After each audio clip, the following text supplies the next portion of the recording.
movement? Did that take off the ground? Were we ever able to get a third party going? Well, Donnie, first of all, I would like to remind, life is a motion picture. It's not a series of still shots. So what was the thing in at that time is not necessarily the thing today. So I say that because I don't want to criticize the efforts of any of our ancestors, any of the people that have come before us who faced the obstacles of that time as best they understood them and as best they could, given what they believed to be their resources. But the fact of the matter is, we don't really need a third party. All we need is to take the Joe Lieberman approach to the Democratic Party. I will sit with you if you support my candidacy.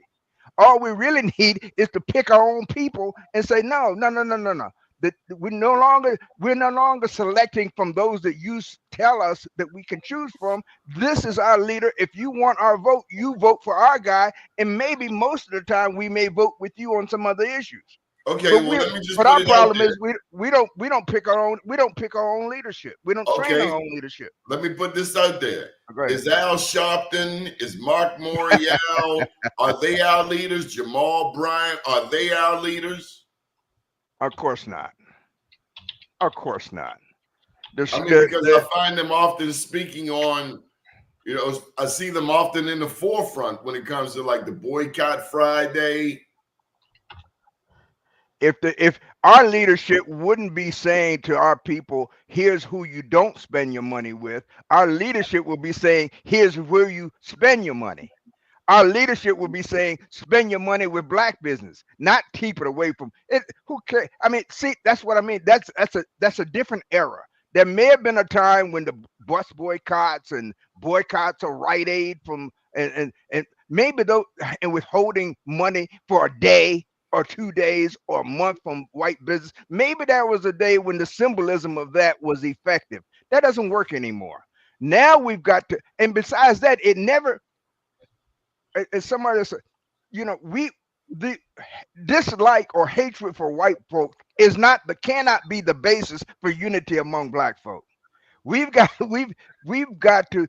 So the message from Sharpton and Jamal and the rest of them shouldn't be it, it not that we stop spending money with white business, but that we find a way to invest and spend our money with other black business and the black business who offer the one thing that everybody needs to succeed economically, and that is employment, and not just any employment, not minimum wage jobs, not for 12, but jobs that can support and maintain the family. That's Ir- what we need. Irvin, we got black people in positions like never before. We often complain about the implementation of diversity, equity, and inclusion by Trump, by Elon Musk. We're pointing out what's not equitable. Are we practicing DEI within the black community? Absolutely, always have, especially in a place like Prince George's County. I mean, it's always, we may have black leadership, but the black white tend to still prosper in a way that blacks don't. And the problem, the way I see it is, and Robert hit it on the head. We go in, the party is cool, the Democratic Party is cool. We just play politics different than everyone else. The Jewish community uses the party to their benefit. We make the party our lifestyle. No, we need to go in and tell them, look, this is what we want, and if you don't do it, then we ain't voting for you. But we can't continue to vote for people and then get mad when they don't operate and do things. Mike, are we practicing DEI within the black community?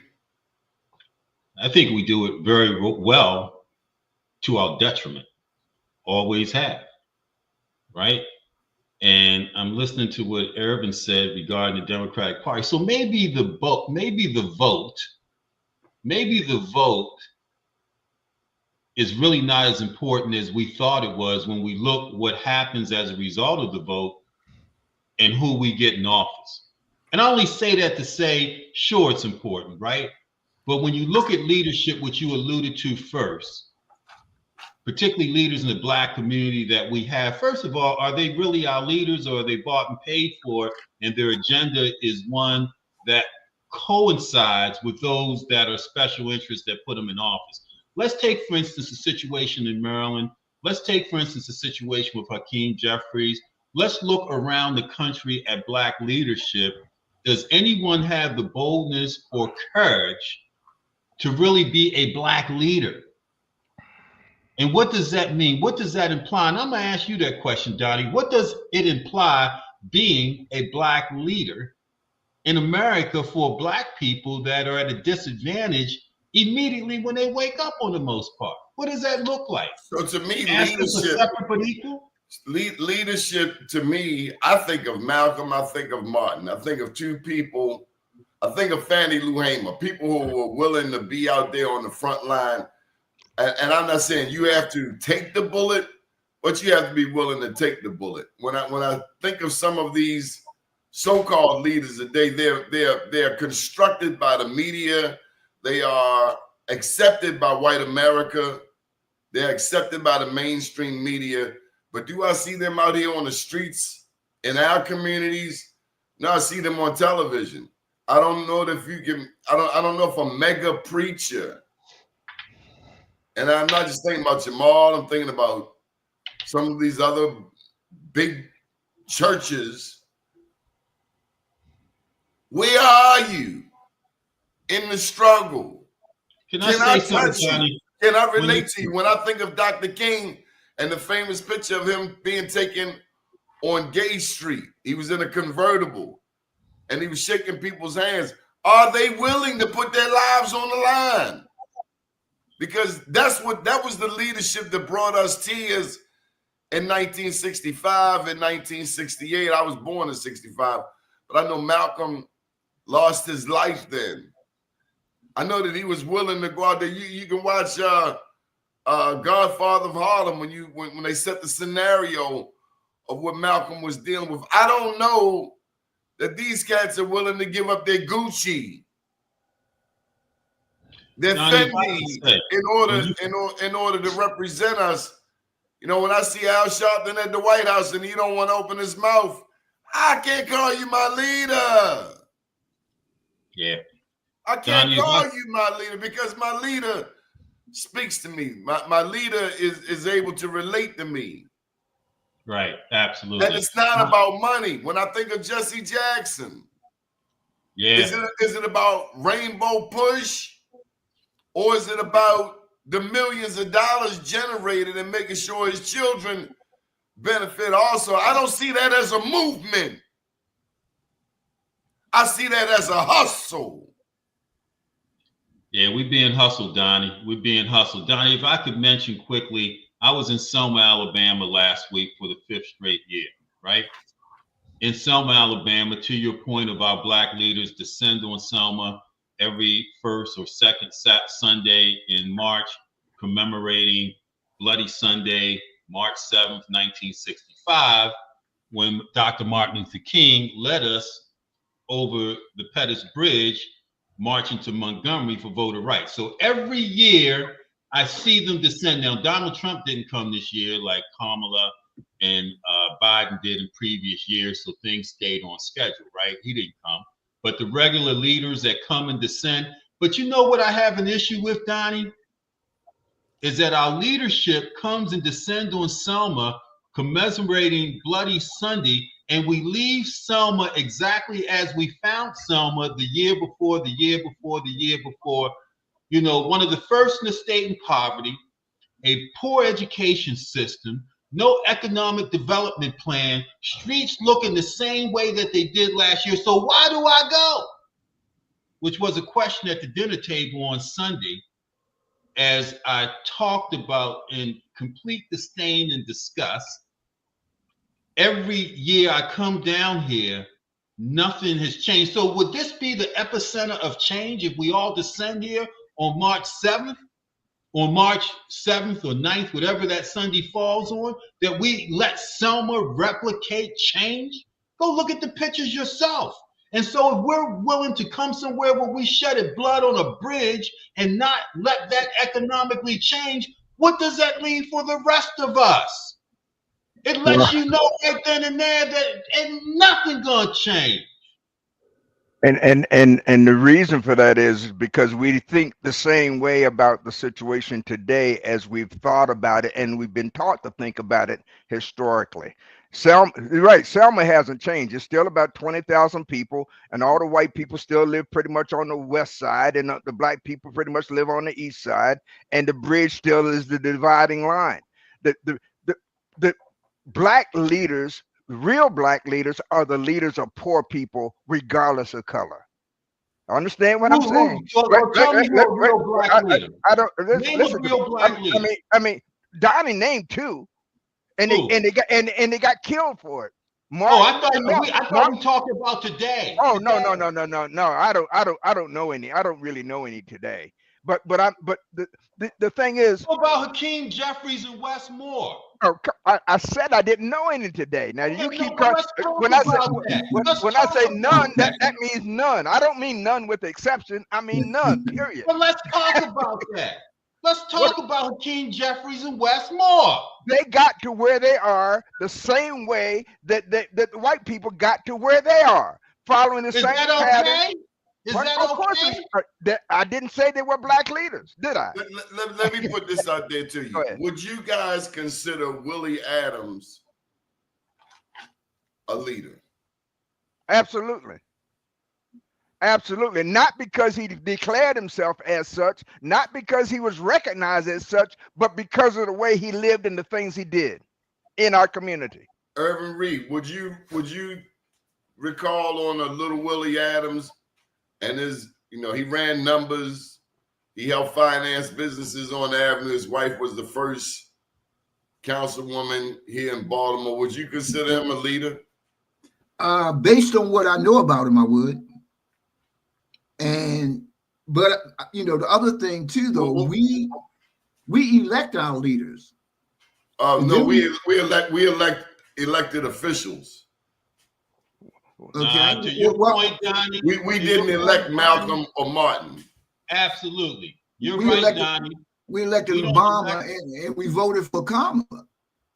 I didn't say Kamala was a leader. They don't lead. Nah, Donnie. To your point, Donnie, Willie Adams was a leader because he invoked economic change in community and did things, and that's why they tried to lock him up. You know what I'm saying? Because whenever you have a leader that's up to making real change and not change to what the system wants us to have, they ain't gonna let him. But he survived anyway because he had enough of them in his pocket instead of the other way around. So Mr. Leaders, who I respect highly, get this man's book and read it, because you can't say from what I know about him, but yet we know about Wes Moore and Hakeem Jeffries. You need to understand what a true leader is in the black community, about economic development, viability, and sustainability. And he was the impetus of it in Baltimore and the black community. Please read his book, man. Now, I want to give you a one-up on that, Mike. Have you ever heard of Tom Smith? Absolutely. Absolutely. So before there was a Willie Adams, there was a Tom Smith. Just like before there was a Madam C.J. Walker, there was an Annie Turnbow Malone. How many people know about Annie Malone? I do. And these are real community leaders to what you're speaking of. These are leaders. This is what we need: economic sustainability and viability. Political power is irrelevant as we see it because it does nothing for us. Well, but we support we support these people. We got no choice. No, we do have a choice. We do have a choice. What's your choice, Irvin?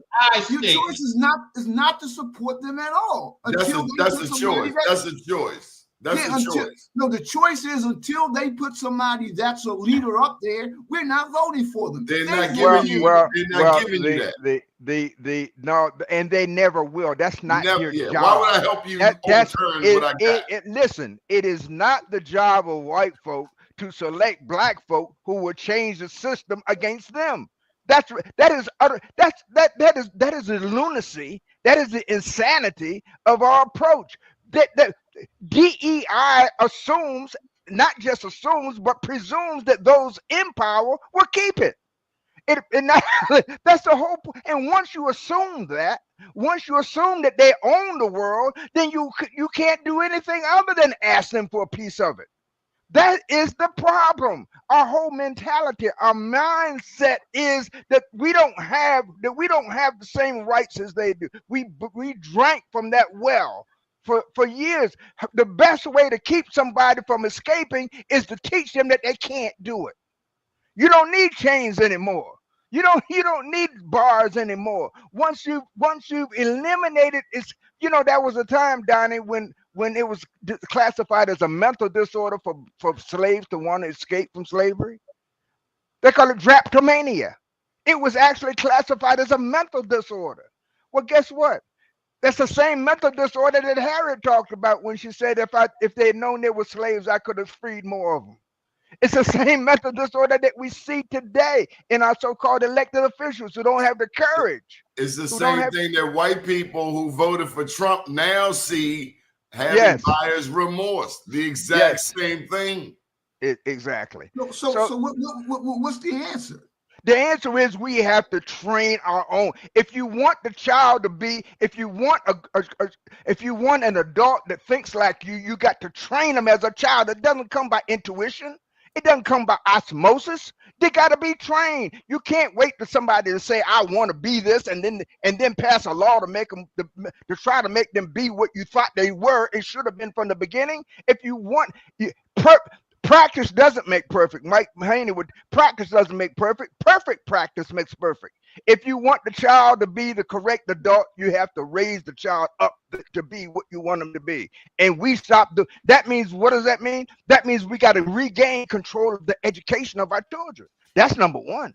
We got so to there you go. So there you go. And I have a different take on it.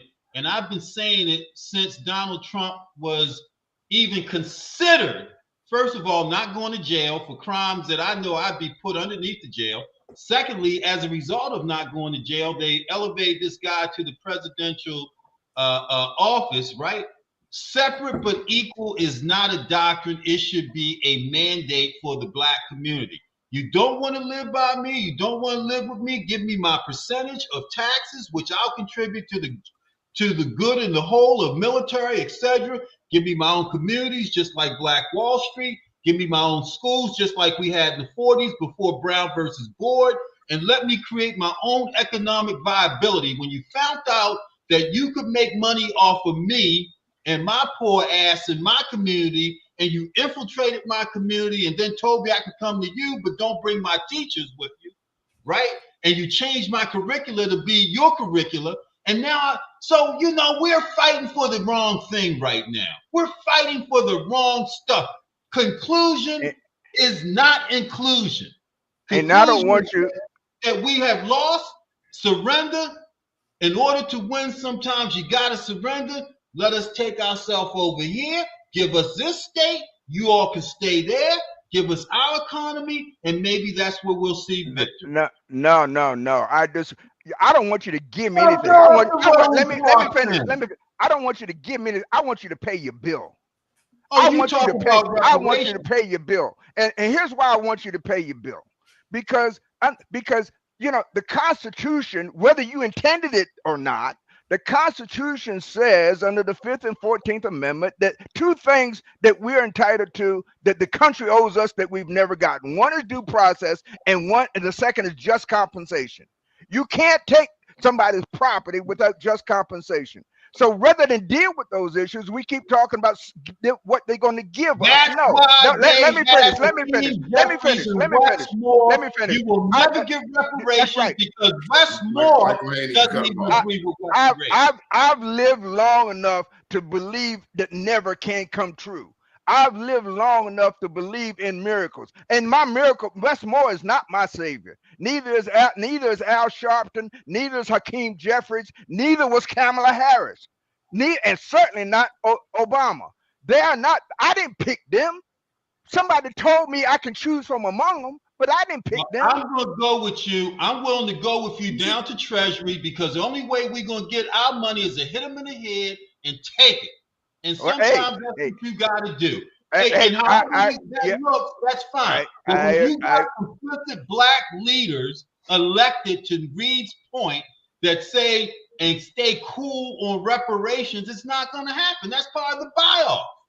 So you're going to have to hit them in the head, whatever that looks like, and go take your money. Whatever that looks like. We can make it a priority to come back within our communities and reclaim grandma's house. Some of us still have access to grandma's house, but the truth of the matter is we fell for the okie doke. We fell for moving to Randallstown, Owens Mills, Bowie, and we forgot about the property we left in DC. Now it's too late in DC because Irving, all of those properties are sold up. But here in Baltimore, there are a bunch of properties here in Sandtown. But you know what?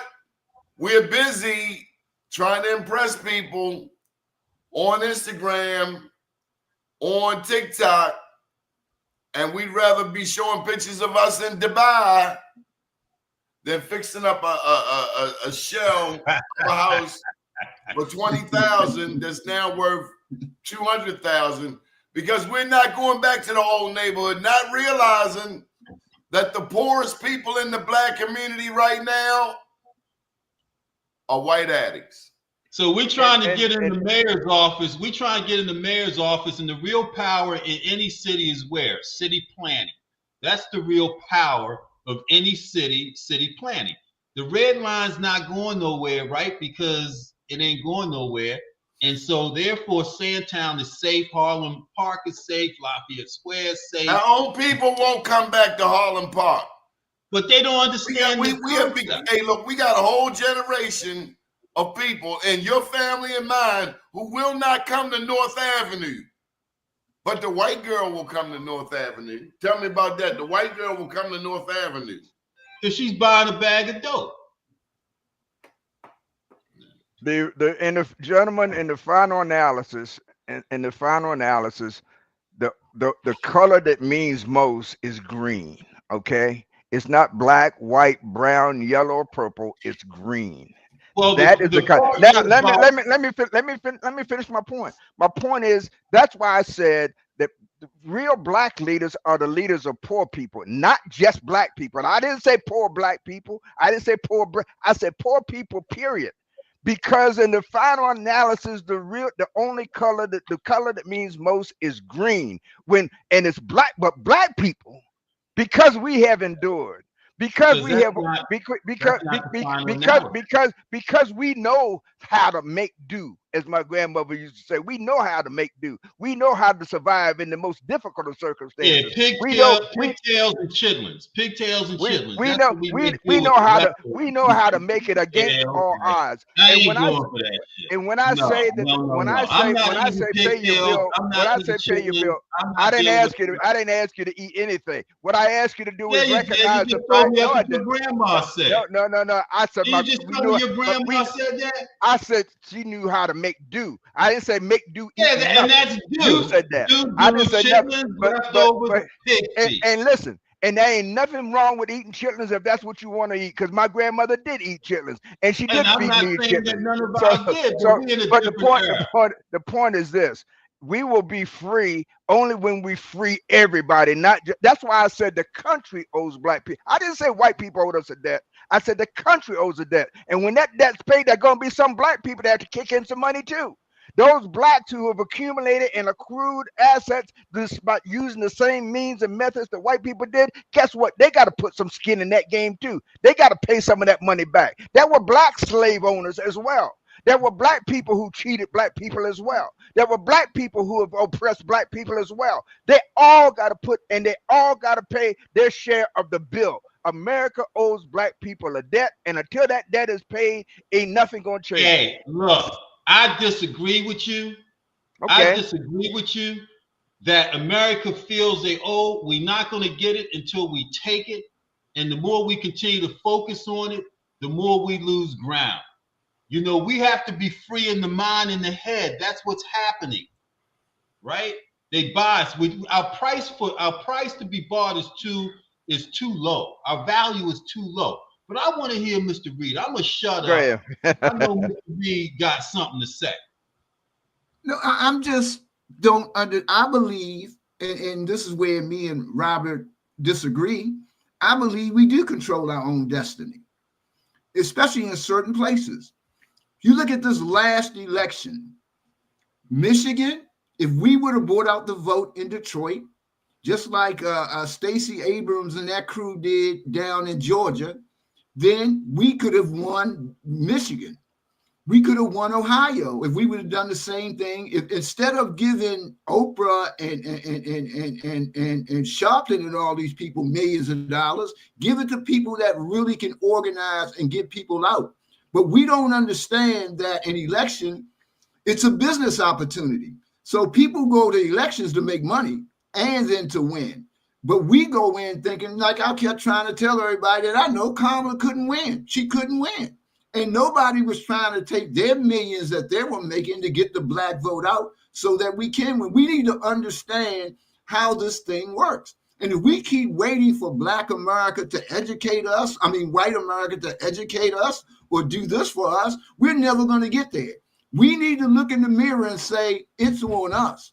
It ain't on white folk. It ain't about racist folk. We have a black president that everybody loves. And I'm like, well, I'm listening, Irvin, to see what it is that I said that you disagree with, because you are repeating exactly what I said.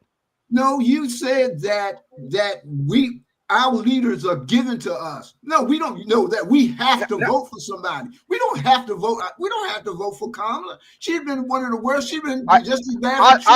Erwin, I said we gotta nurture and raise and select our own. That all we've been given is a choice of choosing between some people that somebody else selected. We're saying the same thing. No, I'm saying you do have a choice. You have a choice to write somebody in to vote who the hell you want to vote for. Irvin, when you say that, those people do not win. They don't even get close to winning. But sometimes, Donnie, you got to step back to go forward. And what I'm saying to you is, when you get an election, when you manage a candidate, you are not managing for second place. You're managing to win.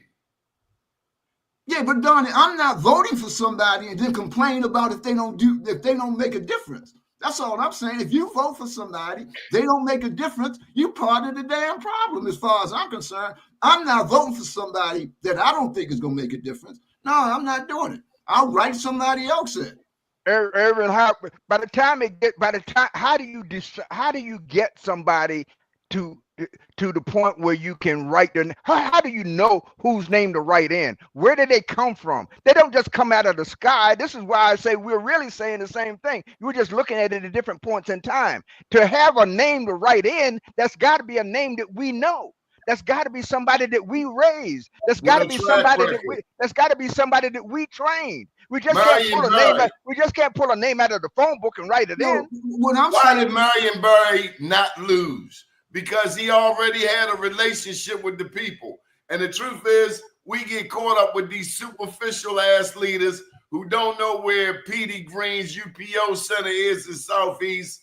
They don't know where Umar Boxing is on North Avenue. They're not a part of the black community, but they're easily able to navigate those other areas where black people don't tend to go, like the Center Club, some of those upwardly mobile places at Woodmore Country Club. But they got soft in the process. And they would get robbed over in North and Greenmount because nobody knows them. But you support them. You vote for them. You support them. And then you complain when they don't make a difference. That's what I don't understand. What I'm telling you is I'm not voting for anybody that's not going to make a difference. You understand, right? That's why you like Calvin Hawkins over Aisha Brave, boy. Even though you know that girl was going to spank his ass. No, I didn't know that. Yeah, you knew that. You knew the numbers. You're a mathematician. Don't They play told- Irvin. No, they told me Wayne Curry had no shot in losing Donnie. He won. That's They a told me different game. That was a different race. No, that's but they saying he couldn't win. Yeah, there are a lot of they said that Angela also Brooks couldn't become state's attorney. She was fifth in a race of five. We have all lived long enough to see nevers come true, but we still make never our mantra. We still start off every conversation about change, not talking about what we can change, but talking about what we can't. That is our problem. There is eliminate the word can't from your vocabulary. And Mike is right. By whatever means are necessary, that's how we got to do it. We got to eliminate. Everything is on the table. Sometimes when I used to negotiate labor contracts, sometimes I'd negotiate by jumping up and down on the table, and sometimes I talk at a whisper. You could hardly hear me because I changed. Because you start with the end in mind. The race is not won by how you run. The race is run by who crosses the finish line first. We have to start pointing out those individuals who, when they don't do what they're supposed to do, we need to point that out and hold them accountable. And how do we that's hold not them what we accountable? do. That's How do we not what hold we our do. leaders accountable? How do we hold a Mark Morial, who has been running the National Urban League for 20 years, accountable? We start pointing When out. is he going to pass the damn ball? It's the National Urban League. It's not Mark's Urban League. The NAACP, a 64-member board, what can they effectively accomplish? A contest, AXO, some acting, some dancing, some entertainment. What can we effectively do with a 64-member board? But see, Donnie, you missed the Negro. deal. Their agenda is not lined up to the agenda that the community needs. That's not their agenda, is the agenda that we talked about. Their agenda is to continue to make themselves and their organizations for themselves richer. So, and they use that platform for that. Their agenda is not aligned to the Black community's agenda. That's why Willie Adams and Thomas Smiths were important to our communities when they thrived. And when we employed people, and when we had money movement, even though it was numbers money in Harlem, moving. I'm telling you, the underground money served us better than this so-called legal money, just like it served the Kennedys. So a lot of times we are miseducated. That's what we need. That's the kind of money that moves. What I hope that what we finally say and see in the upcoming, not the midterms, we got to do something in the midterms, but the next presidential election, what damn difference does it make who is in the White House to us? What difference does it make if our own economy is moving? I hope that we say, guess what? We're not going to vote. We are not going to vote as a demographics. We're not going to vote. And that vote translates into that third party that Bob is talking about automatically. And now we can get some things done. So Donnie, why can't you run for mayor of Sandtown? Why can't you create your own political dynamic so that we're voting for people that really have something to do within our community? Because you don't think you can win, and as long as you I think Donnie can win running for mayor. Donnie just said Donnie doesn't think he can win, and that's the problem. Donnie didn't say that. Yes, he did. Yes, he did. Donnie just said it 10 minutes ago. He said he can't win because independents don't win. That's what he said. That's what I heard him say. And the minute you start off saying what you can't do, you've already lost. You've never heard I think Bob has gone to the wrong cannabis store in the wrong section of town and needs to get his CBD from Sandtown. Do you have any CBD stores down there? We got plenty of cannabis for you. No, but you understand what I'm saying from the standpoint of systemic opportunities from a business perspective that we don't get. I wasn't raised from my can. I am an African, not an African. This is all part, but this is what I'm talking about when you talk about viability and us being discluded, but we told to vote. Hey, vote, and yet we're not included as part of the process, even in our own communities of having. So they lock the kids up selling weed to Bob and to the rest of you. Only to open a dispensary down the street. Absolutely, and it doesn't necessarily correlate to who it is the community represents. And that's all I'm saying. So who the hell are you voting for? I say, where are we spending our dollars? I was very proud of us that Friday, and I wish that we had a deeper knowledge of the Montgomery bus boycotts, where we did that boycott for 365 days plus. You mean not Roll the Bus, Rosa Parks? Yeah. We were closer together. But to see, the thing is, and I want to go back to, are we practicing DEI in our own community? I think we are not. I think that now that we got blacks, hold up, Mike. Now that we got blacks in every major position, not just governor, Speaker of the House, treasurer, we got the largest black caucus in the country in Maryland. Baltimore, you got top positions. Prince George, you got top positions. Are we practicing equity and inclusion within our own community? And I'm telling you, we're not. I'm telling you, get some Negroes in there who become gatekeepers. It's not our position to elect them there. Yeah, first of all, we got to stop using. We got to stop using terms without defining them and assuming that they mean the same thing to everybody who uses them. I've never heard. Let me. Black people. For example, I've never heard anybody define what diversity is. I'll tell you what it means. It means uptown blacks with downtown blacks. Blacks in Owens Mills hanging with blacks in Sandtown, without blacks in Owens Mills thinking that they have arrived, or without blacks in Sandtown thinking they can't up their game because they're hanging with a cat whose English is a little more proper than theirs. Diversity, equity, inclusion. Diversity.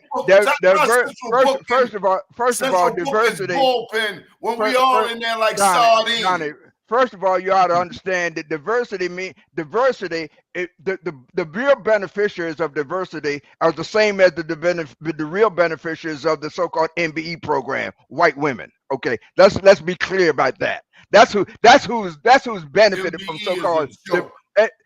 If you look at the report from the state of Maryland, the majority of the dollars that the state records going to minority business has gone to firms that were supposedly owned by white women. If you look at DEI across the country, you will see that the majority of positions filled through DEI are filled by white women. So let's stop using it. Let's not promulgate and perpetuate the lie, the myth that somehow or another those things were created to or have had the effect of benefiting black folk. That's why they went along with them.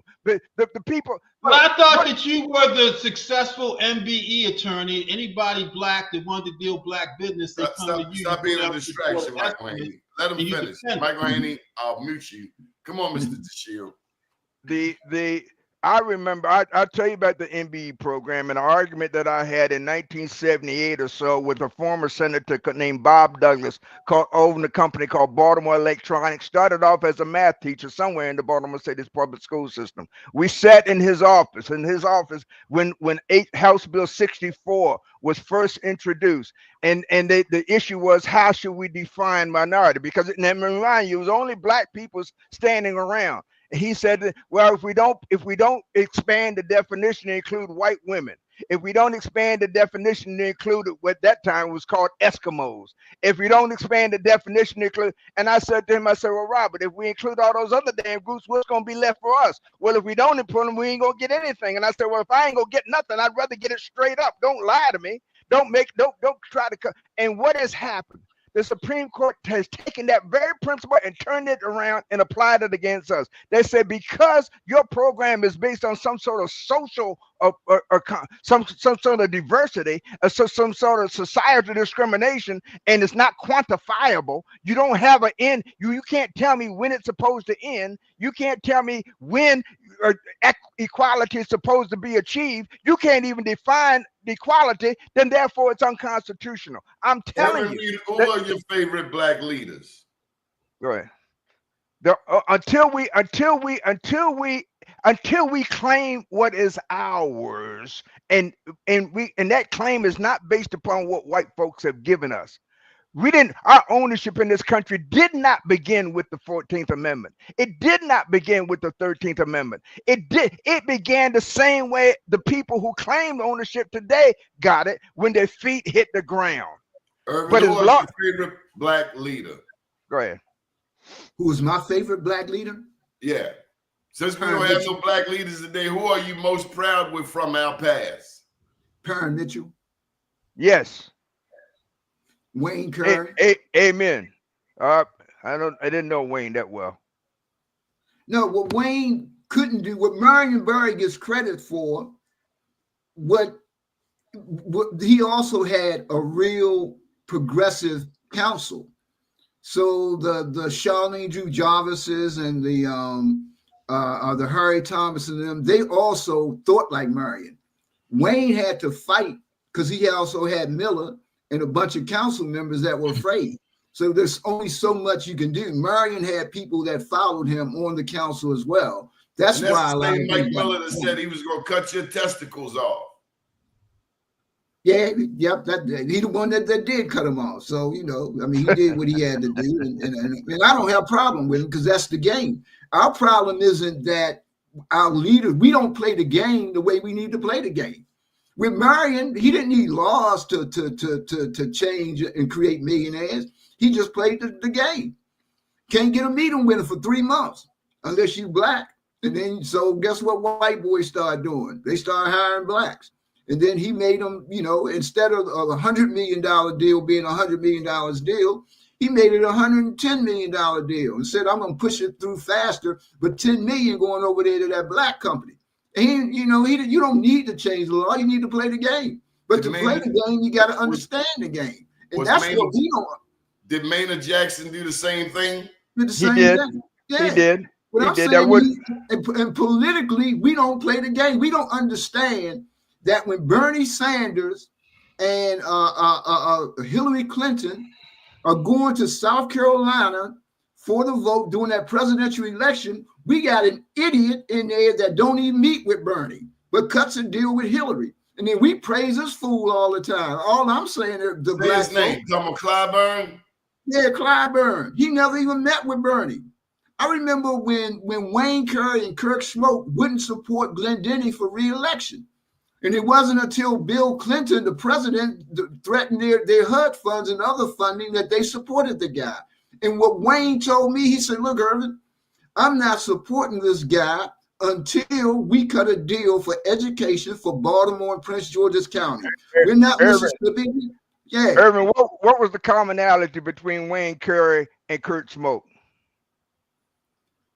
Well, they both were Larry Gibson. That was the commonality. Yeah, okay? Larry Gibson. Yeah, that's true. Yeah. All right. Yeah.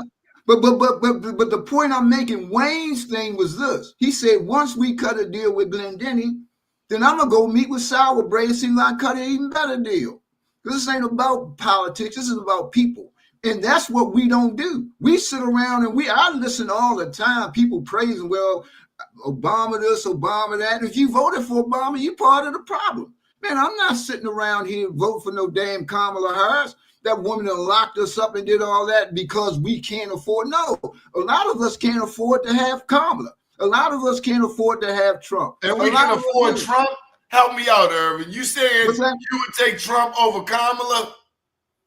No, I can't take Kamala. What Kamala did to me. Would you take Trump over Kamala? I would, Donnie. I'm saying I would, and I'm telling you why. And I'm going to tell you why. Because Kamala is the worst thing ever. The worst thing that happened to black people in my lifetime, as far as I'm concerned, is a crime bill. That crime bill wasn't with Reagan. It wasn't with Bush. That was with Clinton. When we put black people in positions and they don't stand up, then that just keeps, that hurts even worse.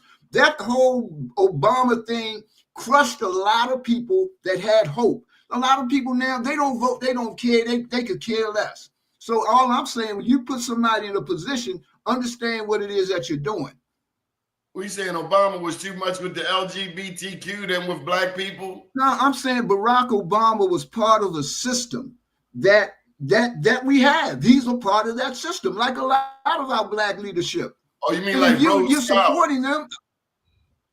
Like no, Rhodes Scholars? This has nothing to do. No, this has nothing to do with Rhodes Scholars, as far as I'm concerned. This has to do with the way this nation works, and you're either going to be a part of it or you're not. But if you're going to make change, you're going to have somebody's got to say, okay, we ain't voting for the Democrats anymore. Eventually, guess what? Then they're going to start. No, you can't just not vote for somebody. You got to do you something. Can vote, Donnie, I don't know about Baltimore, but in D.C., they got a place where you can write somebody in. Now, I'm not saying don't vote. I'm saying has that worked?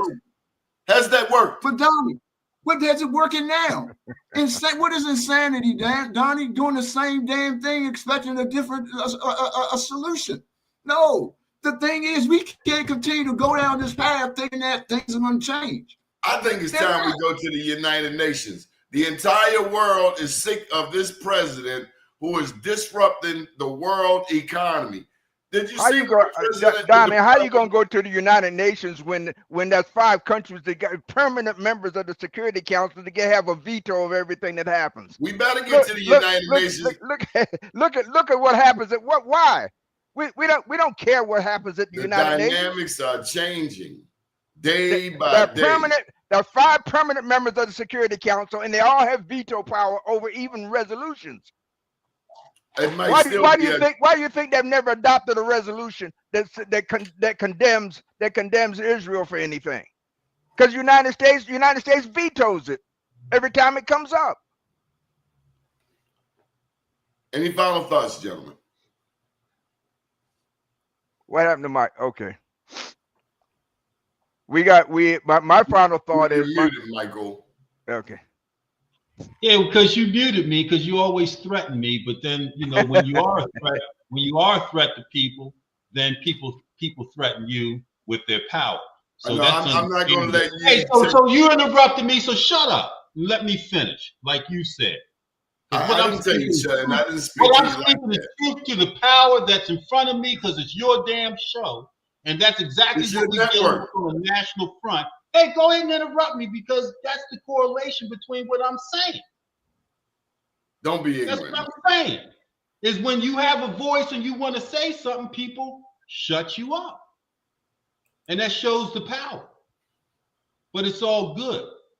I enjoy this conversation with my brothers, and when we fix our internal conflicts, we can go out in the world united, even with our differences, and make a difference in our community. And we haven't figured that out yet. You haven't figured it out. Bob, Erwin, and I have work to do on that front. Because we all do. We all do. We all Mike, do. what did you think when you saw myself on mute? I'll mute my damn self. Mike, what did you think when you saw your Mason brothers crossing the Edmund Pettus Bridge singing? I'm not sure what the song was. We shall overcome. What did I think when I crossed the Pettus Bridge with my Mason brothers and with other brothers and sisters down there? Ask me that question because I was at the front of that line. So ask me the right question, Mr. Media Man. Now, I asked my daddy, was he in a protest? He said he wasn't letting no dogs bite him. Mr. DeShield, back there. I'll mute you. Slow down, boy. Mr. DeShield, where were you, Mr. DeShield?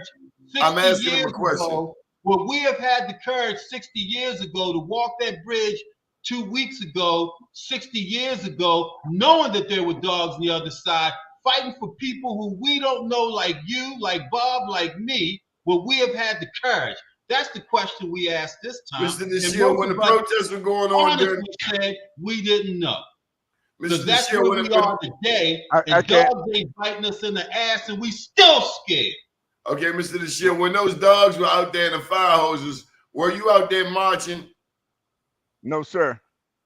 Yeah, I was not there, and I don't know whether I would have been. I don't know whether I would have had the courage at that time to be out there. That's why I don't criticize anybody who's come before me who survived, because they came before me and they survived. And some of those folks, I wouldn't be here without them, biologically or otherwise. So I'm not going to criticize. What I'm going to do is take what they left and do the best I can with it. But if somebody said, if you don't know where you're going, going, you're not on any path will take you there. But more importantly, if you don't know where you're going, you won't know when you arrive. And that's our problem. Our problem is we don't define for ourselves what does the end look like? What does equality look like? Who's going to be in charge? Who's going to decide who's going to be in charge? Who's going to decide who's going to decide who's in charge?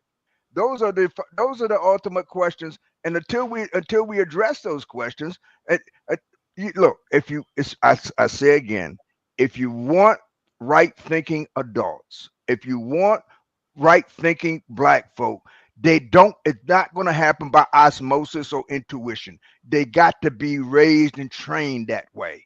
Every other culture, every other people has a mission that's dedicated simply to training their children in their history, in their culture, in the knowledge of who they are. We have to have the same thing, and that's what's missing. Irvin Reed, any final thought before we go? No, I just, I appreciate you and this show for allowing, a voice that others won't allow.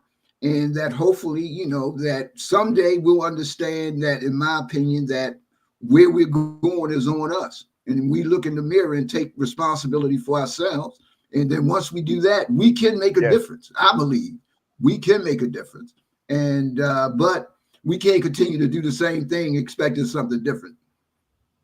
Thank you for joining us this morning. Good morning, world. Peace out.